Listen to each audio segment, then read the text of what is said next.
It was a chilly November evening when Armaan arrived at the dusty, nearly abandoned bus stop. He had missed his train and was desperate to reach his grandmother's village, Kaala Gaon, before nightfall. A rickety sign creaked overhead, and a dim light flickered weakly in the foggy twilight. Only one bus remained, old, rusting, and painted in faded red. A board on the front read, Kaala Gaon, last trip, in scrawled letters.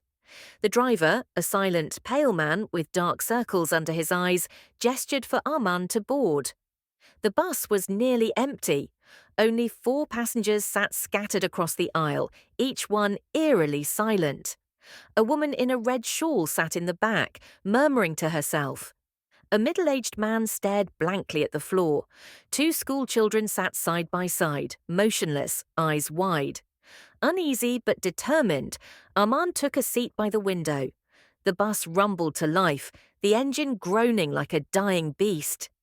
As it pulled away from the station, the driver locked the door without a word. The road ahead disappeared into the fog.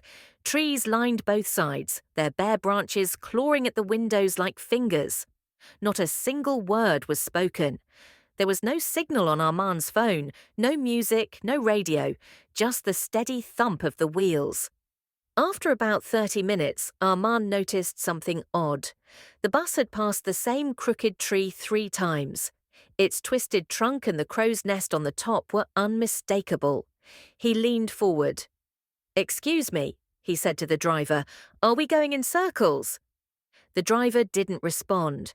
The woman in the red shawl began to hum, a slow, broken tune like a lullaby out of tune. Suddenly, the engine sputtered. The bus came to a slow, groaning stop. Fog surrounded them so thick it looked like a wall of smoke. The driver stood up, turned around, and said in a voice hoarse with age, "Everyone off." "This is the end." Armaan stepped out into the cold air.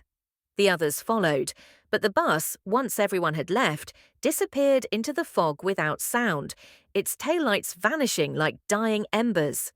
They stood on a dirt path.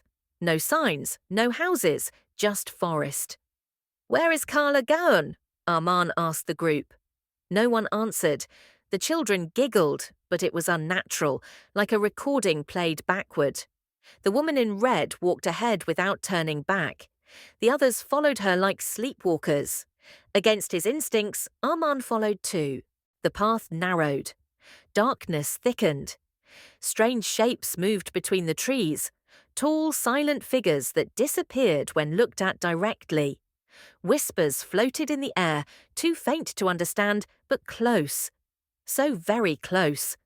Armaan walked faster. They reached a clearing where a decaying sign hung crookedly from 2 posts. "Welcome to Kaala Gaon." The letters were scratched out, the wood stained with what looked like dried blood. Old huts surrounded the clearing. Doors creaked open slowly, but no one came out. No lights, no smoke, just shadows in the windows, watching. Then the children pointed to one hut.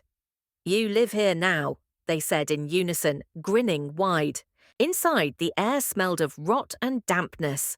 A single oil lamp burned on the floor. Dust covered the furniture. A mirror on the wall was shattered, but Armaan saw something move in it. Something behind him. He turned. Nothing. He stepped outside, heart pounding. The village was empty. The others were gone. Only the driver stood under a twisted tree, grinning. "They always come back," he said. Armaan ran. He ran through the forest, branches tearing at his clothes, until he saw a light, the bus stop.